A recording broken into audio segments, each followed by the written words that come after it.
नमस्कार, लाख टके की बात में आप सभी का बहुत स्वागत है। आपके साथ मैं हूं नलिनी पांडे। नमस्कार, आपके साथ मैं हूं शीनम शर्मा। लाख टके की बात में आज सबसे पहले बात करेंगे महाकुंभ में हुई कैबिनेट की मीटिंग की, जिसमें प्रयागराज समेत यूपी के विकास की महाप्लान की झलक दिखाई दी। साथ ही बात करेंगे कैबिनेट की बैठक के बाद योगी सरकार के मंत्रियों ने संगम में पवित्र स्नान किया कि सीएम योगी ने भी मंत्रियों के साथ आस्था की डुबकी लगाई। साथ ही जानेंगे कैबिनेट की बैठक पर जहां अखिलेश ने सवाल उठाए और इसे पॉलिटिकल स्टंट बताया, तो वहीं बीजेपी ने किस तरह से करारा पलटवार किया। फिर बात होगी मिल्कीपुर के सियासी दंगल की। सीएम योगी 24 जनवरी को मिल्कीपुर में जनसभा करेंगे। वहीं बीजेपी ने पूछा है अखिलेश कब प्रचार करेंगे, क्या एसपी ने पहले ही अपनी हार मान ली है। खबरें विस्तार से आपको दिखाएंगे, तो चलिए बुलेटिन की शुरुआत करते हैं।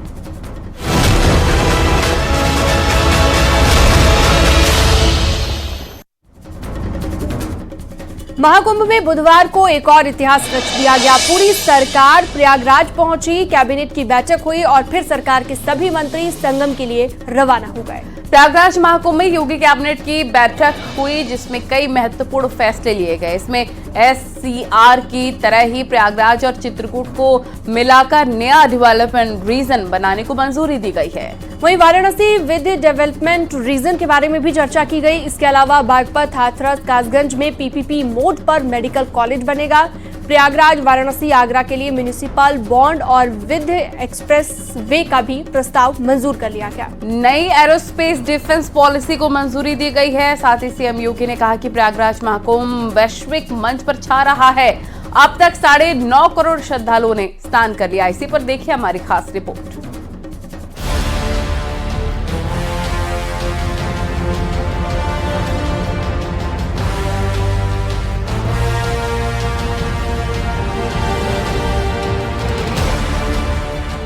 प्रयागराज के इतिहास में ही नहीं, उत्तर प्रदेश के लिए बुधवार का दिन खास रहा। 22 जनवरी की तारीख अब सरकार के अभिलेखों में बड़े इतिहास के रूप में दर्ज हो गई। पूरी योगी सरकार महाकुंभ पहुंची, कैबिनेट बैठक हुई, जिसमें कई महत्वपूर्ण फैसले लिए गए और सरकार के सभी मंत्री प्रदेश के विकास का संकल्प लेकर स्नान के लिए रवाना हो गए। अरैल घाट का त्रिवेणी संकुल अब हमेशा के लिए मशहूर हो गया। वजह साफ है, योगी कैबिनेट की बैठक अरैल घाट के इस त्रिवेणी संकुल में हुई। महाकुंभ में इतिहास रचने के लिए योगी कैबिनेट की बैठक हुई, कई महत्वपूर्ण फैसले भी हुए। महाकुंभ में पहली बार उत्तर प्रदेश का संपूर्ण मंत्री परिषद उपस्थित है। हमारे सहयोगी सभी मंत्रियों ने आज यहां पर बहुत सारे मुद्दों पर चर्चा की है। प्रदेश के विकास से जुड़े हुए जो नीतिगत निर्णय हैं, उन मुद्दों पर चर्चा हुई है। इसके अलावा यहां पर अन्य महत्वपूर्ण मुद्दों के साथ साथ प्रयागराज के विकास से जुड़े हुए मुद्दों पर भी चर्चा हुई है। ऐतिहासिक कैबिनेट बैठक के लिए मुख्यमंत्री योगी आदित्यनाथ सुबह लगभग 11 बजे गोरखपुर से सीधे प्रयागराज पहुंचे। महाकुंभ में सरकार के सभी मंत्री इस ऐतिहासिक पल का साक्षी बनने के लिए पहुंचे और कहा, ऐसा मौका जिंदगी में दोबारा नहीं मिलेगा। आज का दिन वास्तव में बहुत बड़ा दिन है और आज यहाँ पर उत्तर प्रदेश की कैबिनेट पूरी मंत्री परिषद आई हुई है और साथ ही साथ बड़ी संख्या में आम जनता है। जिसे मैं देख रहा हूँ, यह संगम पे नहान हो रहा है, लोग एंजॉय कर रहे हैं, पूरे परिवार के साथ आए हुए हैं और सब बहुत खुश हैं और सब ये मान रहे हैं कि ऊपर वाले की कृपा है कि जो इस महाकुंभ में उन्हें आने का मौका मिला, क्योंकि जिंदगी में दोबारा ये महाकुंभ का मौका नहीं आना। सरकार के सहयोगी दलों के मंत्री भी प्रयागराज पहुंचे और कैबिनेट में मौजूद रहे। खुद मुख्यमंत्री योगी आदित्यनाथ तय समय के मुताबिक 11:45 पर त्रिवेणी संकुल पहुंच गए और कुछ ही देर बाद कैबिनेट बैठक शुरू हो गई। डिप्टी सीएम केशव प्रसाद मौर्य ने भी कैबिनेट बैठक को लेकर कुछ इस तरह से अपनी बात रखी। ये दोनों अद्भुत क्षण है, अलौकिक क्षण है, आध्यात्मिक क्षण है और विकास के लिए एक तरह से उतना बड़ा उपहार है कि 2025 के महाकुंभ में 2031 के अर्धकुंभ की नींव डालने का काम आज मुख्यमंत्री योगी आदित्यनाथ जी के नेतृत्व में मंत्रिपरिषद ने किया है। महाकुंभ में सरकार के मंत्री एक साथ नजर आए तो खुद सीएम योगी ने प्रेस कॉन्फ्रेंस के दौरान सहयोगी दलों के नेताओं ओम प्रकाश राजभर, आशीष पटेल और संजय निषाद को आगे बुलाया। कहाँ गए राजभर जी और ये कहाँ गए अपने आशीष पटेल जी, निषाद राज कहाँ है लोग? आप लोग पीछे क्या छुपे हैं? जाहिर है राजनीतिक संगम का उदाहरण भी पेश किया गया। कहाँ राजभर के कहाँ गए? संकेत मिश्रा के साथ ब्यूरो रिपोर्ट न्यूज 18। अनिल कहाँ है? अनिल कहाँ है? महाकुंभ में मंत्रिपरिषद की बैठक हुई। इसमें कैबिनेट ने कई अहम मुद्दों पर फैसला लिया। वहीं कैबिनेट की मीटिंग के बाद मंत्रियों ने पवित्र संगम में स्नान भी किया।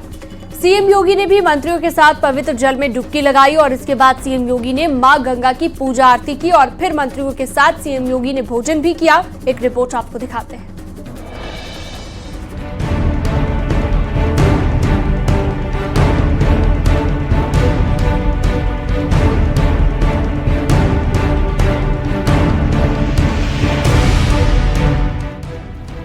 एक ही रंग की विशेष बसों पर नजर डालिए। दोपहर लगभग 1:30 बजे मुख्यमंत्री योगी आदित्यनाथ की अगुवाई में सभी मंत्री स्नान के लिए संगम नोज की तरफ रवाना हो गए।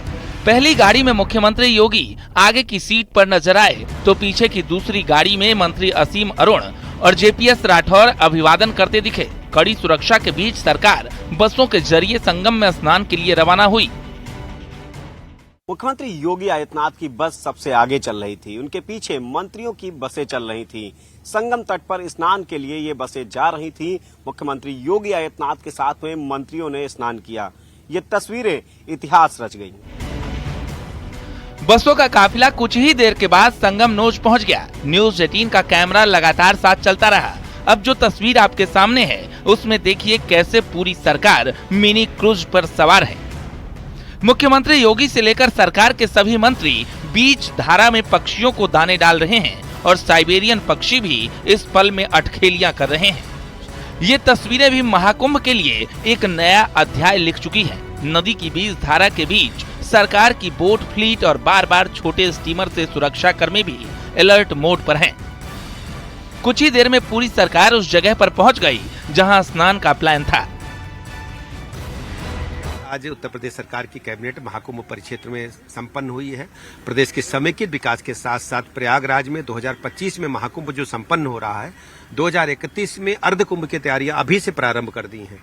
यहाँ पर कई ब्रिजेज गंगा जी पे, यमुना जी पे, इसके अलावा रोडों का चौड़ीकरण, इंफ्रास्ट्रक्चर को मजबूत करना जिससे जाम न लगे 2031 में। अभी से हम लोगों ने काम किया है। प्रयागराज में अति उच्च श्रेणी का एक अस्पताल भी बनेगा। नगर निगम को बांड की स्वीकृति दी गई है। सर, मुख्यमंत्री योगी आदित्यनाथ ने स्नान किया तो फिर एक के बाद एक मंत्री भी डुबकी लगाते नजर आए। दोनों डिप्टी सीएम और सरकार के मंत्रियों ने स्नान किया, लेकिन अगले ही पल जो नजारा दिखा उसे देखकर हर्ष और उल्लास का माहौल बन गया। मंत्री पवित्र जल से ही अटखेलियां करते दिखे और ये नजारा भी कैमरों में कैद हो गया। स्नान के बाद संगम तट पर भव्य आरती भी शुरू हो गई।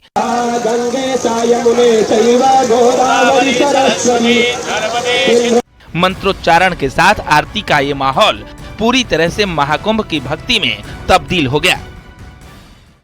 अब ये तस्वीरें हमेशा के लिए इतिहास बन गई है। मुख्यमंत्री योगी आदित्यनाथ संगम नगरी पहुंचे प्रयागराज और जहां पहुंचकर उन्होंने अपनी कैबिनेट के साथ में संगम में डुबकी लगाई और गंगा आरती और साथ ही जो मंत्रोच्चारण हुआ, ये नजारा आपको मंत्रमुग्ध कर देगा।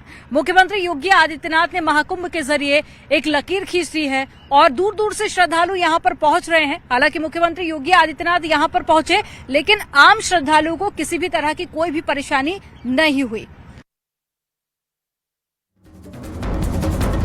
अखिलेश यादव ने महाकुंभ के दौरान कैबिनेट की मीटिंग पर निशाना साधा। उनका कहना है कि कुंभ और प्रयागराज वो स्थान नहीं है जहां पर राजनीतिक कार्यक्रम और फैसले लिए जाएं। कैबिनेट मीटिंग के बहाने सरकार सियासत कर रही है। यूपी सरकार के दोनों डिप्टी सीएम ने अखिलेश यादव पर निशाना साधा। उनका कहना है कि ऐसी बयानबाजी को हम बर्दाश्त नहीं करेंगे। वहीं अखिलेश के बयान पर कई मंत्रियों ने पलटवार भी किया है।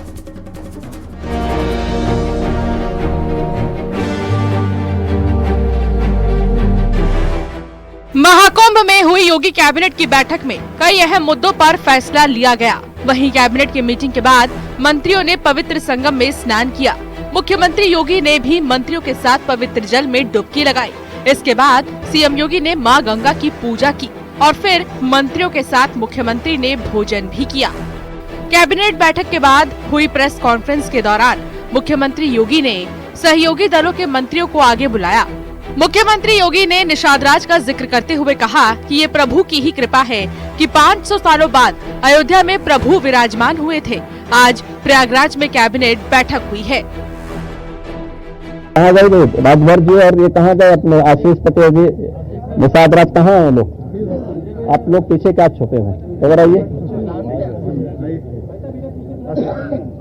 कहाँ राजभर जी कहाँ गए? अनिल कहाँ है? अनिल कहाँ है? ये प्रभु की ही कृपा है। प्रभु आज ही के दिन 500 वर्षों के बाद अयोध्या में विराजमान हुए थे और आज पहली बार उत्तर प्रदेश का पूरा मंत्री परिषद आज यहां पर आया है। मुख्यमंत्री योगी ने महाकुंभ में कैबिनेट के जरिए जहां सहयोगी दलों के साथ मजबूत सियासी संदेश दिया, वहीं एसपी अध्यक्ष अखिलेश यादव ने महाकुंभ के दौरान कैबिनेट बैठक पर निशाना साधा। उनका कहना है कि कुंभ और प्रयागराज वो स्थान नहीं है जहां पर राजनीतिक कार्यक्रम और फैसले लिए जाएं। कैबिनेट राजनीतिक है और कुंभ के स्थान पर कैबिनेट बैठक करना राजनीतिक है। बीजेपी इसके जरिए राजनीतिक संदेश देना चाहती है। कुंभ और प्रयागराज वो स्थान नहीं है जहां पर राजनीति और राजनीतिक कार्यक्रम और फैसले लिए जाएं। कैबिनेट ही पॉलिटिकल है सर। कल ज्वाइंट पार्लियामेंट और कुंभ के स्थान पर कैबिनेट करना ये पॉलिटिकल है। महाकुंभ में हुई मंत्री परिषद की बैठक के बाद यूपी सरकार के दोनों डिप्टी सीएम ने अखिलेश यादव पर निशाना साधा। डिप्टी सीएम केशव प्रसाद मौर्य ने कहा, अखिलेश यादव को दृष्टि दोष हो गया है, वो लगातार हिंदू धर्म को अपमानित कर रही हैं। ऐसी बयानबाजी हम बर्दाश्त नहीं करेंगे। अखिलेश यादव इस पर सवाल उठा रहे, कर रहे हैं, राजनीति कर रहे हैं आप लोग कैबिनेट। अखिलेश यादव जी को मानसिक रोग है, दृष्टि दोष है। मैं उनसे इलाज कराने का अनुरोध करूंगा और गंगा मैया से प्रार्थना करूंगा कि उनको सद्बुद्धि दें और आस्था पर उनके एक एक बयान से आस्था को चोट पहुंचती है। वो बयानबाजी इस प्रकार की बंद करें, अन्यथा इसे हम लोग बर्दाश्त नहीं करेंगे। 2031 में अर्ध कुंभ की तैयारियां अभी से प्रारंभ कर दी हैं। यहाँ पर कई ब्रिजेज गंगा जी पे, यमुना जी पे, इसके अलावा रोडों का चौड़ीकरण, इंफ्रास्ट्रक्चर को मजबूत करना जिससे जाम न लगे 2031 में। अभी से हम लोगों ने काम किया है। प्रयागराज में अति उच्च श्रेणी का एक अस्पताल भी बनेगा। नगर निगम को बांड की स्वीकृति दी गई है। सर, ऐतिहासिक कार्य हुआ है, लेकिन अखिलेश यादव आज कह रहे हैं कि आप लोग यहाँ पर कुंभ के इस जगह पर सियासत कर रहे हैं। पार्टी अखिलेश यादव जी डिरेल्ड हैं, उनकी मानसिकता सनातन विरोधी है और इसका खामियाजा उन्हें आने वाले दिनों में भुगतना पड़ेगा। वहीं अखिलेश के सियासी हमले पर योगी सरकार के मंत्रियों का पलटवार जारी है। उनका कहना है कि अखिलेश को सरकार की हर बात में सियासत ही नजर आती है, जबकि वो खुद हर मुद्दे को सियासी माहौल देने का काम करते हैं। अखिलेश यादव जी को महाकुंभ पर सवाल नहीं उठाना चाहिए। लोकतंत्र को मजबूत करने के लिए, उत्तर प्रदेश के जन आकांक्षाओं को पूरा करने के लिए महाराज जी के नेतृत्व में आज कैबिनेट हुई है, इसकी तो मेरे ख्याल से प्रशंसा करनी चाहिए। प्रयागराज को सौगात भी दिए हैं मुख्यमंत्री जी, एक को नहीं 4-4 पुल देने की बात कर दी है, आपने सुना भी। अखिलेश यादव क्या लगता है क्यों? देखिए, अब उनके जिम्मे कुछ है नहीं, वो खाली पाकिस्तान का पानी पी लिए हैं बेचारे और वही विरोध बतियाते हैं। वो पानी का असर है। उनको तो खुश होना चाहिए कि हम लोग तो प्रयागराज भाग के चले गए हरिद्वार, वहाँ जाके डुबकी लगाए। क्यों वहाँ अकेले नहा रहे हो? आते ही यहाँ आनंद रहता, राजभर जी रहते हैं वहाँ, साथ में एकदम VIP व्यवस्था रहती, टनाटन नहाते। महाकुंभ 2025 में योगी कैबिनेट की बैठक हुई। हालांकि इससे पहले भी लखनऊ से बाहर कैबिनेट मीटिंग हो चुकी है। 2019 में कुंभ के दौरान प्रयागराज में बैठक हुई थी, तो वहीं 2021 में वाराणसी में कैबिनेट की मीटिंग हुई थी और 9 नवंबर 2023 को अयोध्या में कैबिनेट की मीटिंग हुई थी। न्यूज़ 18 के लिए ब्यूरो रिपोर्ट।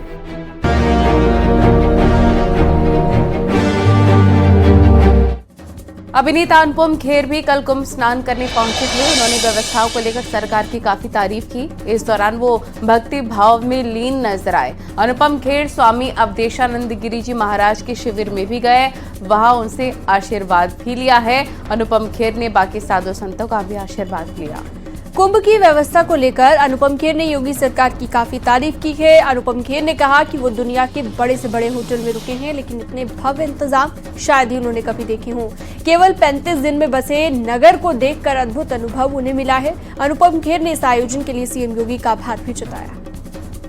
खुश हूँ कि मैं इस आयोजन में, इस समारोह में, इस सांस्कृतिक बल्कि स्पिरिचुअल आत्मिकता के समारोह में मैं यहाँ आया हूँ और जिस तरह से यहाँ पर ये आयोजन हुआ है, जिस तरह से आम इंसान, आम साधु, आम लोग एक सुरक्षित वातावरण में, एक त्योहार के वातावरण में यहाँ हैं, ये एक अचंभित करने वाली बात है और इसका पूरा श्रेय यहाँ के प्रशासन को जाता है, यहाँ के मुख्यमंत्री श्री योगी आदित्यनाथ जी को जाता है। मैं बहुत खुश हूँ।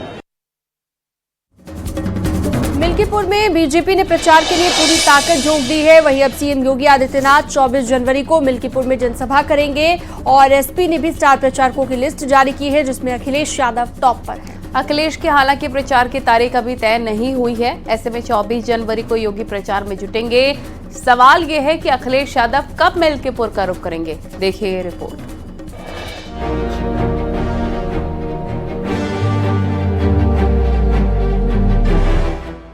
सीएम योगी 24 जनवरी को मिल्कीपुर में जनसभा को संबोधित करेंगे।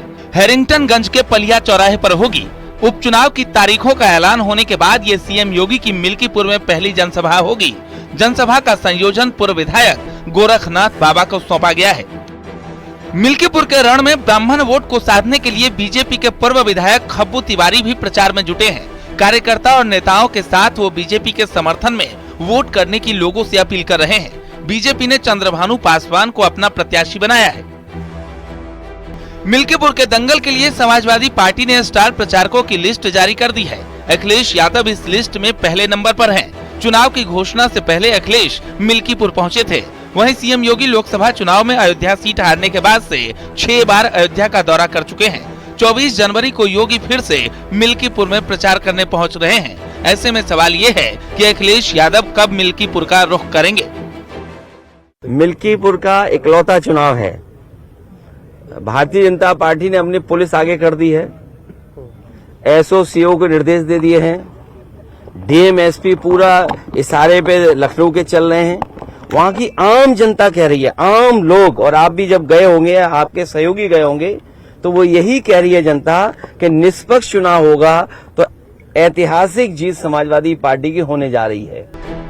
मिल्कीपुर विधानसभा सीट भले ही दलित समुदाय के लिए आरक्षित हो, लेकिन जीत का मंत्र दूसरी जातियों के वोट बैंक में छिपा है। यहाँ के उपचुनाव में DMY फॉर्मूला यानी दलित, मुस्लिम और यादव वोटों से ज्यादा अहम BP समीकरण है, मतलब ब्राह्मण और पिछड़ा वोट बैंक। और शामली में 20 जनवरी को हुए एनकाउंटर में घायल यूपी STF के इंस्पेक्टर सुनील कुमार की इलाज के दौरान मौत हो गई है। मुख्यमंत्री योगी आदित्यनाथ ने अपराधियों के साथ मुठभेड़ में वीर गति को प्राप्त हुए इंस्पेक्टर सुनील कुमार को श्रद्धांजलि दी है। इसके साथ ही शहीद के परिवार वालों को 50 लाख रुपए की आर्थिक सहायता देने का ऐलान किया गया है। सीएम योगी ने शहीद के परिवार के एक सदस्य को सरकारी नौकरी देने और गृह जनपद की एक सड़क का नामकरण शहीद सुनील कुमार के नाम पर करने की घोषणा की है। वहीं सीएम योगी ने कहा कि प्रदेश सरकार द्वारा शहीद के परिवार को हर संभव मदद प्रदान की जाएगी। आपको बताएं कि शामली में मुठभेड़ के दौरान एसटीएफ ने 4 बदमाशों को ढेर किया था। इस दौरान इंस्पेक्टर सुनील कुमार को 3 गोलियां लगी थी।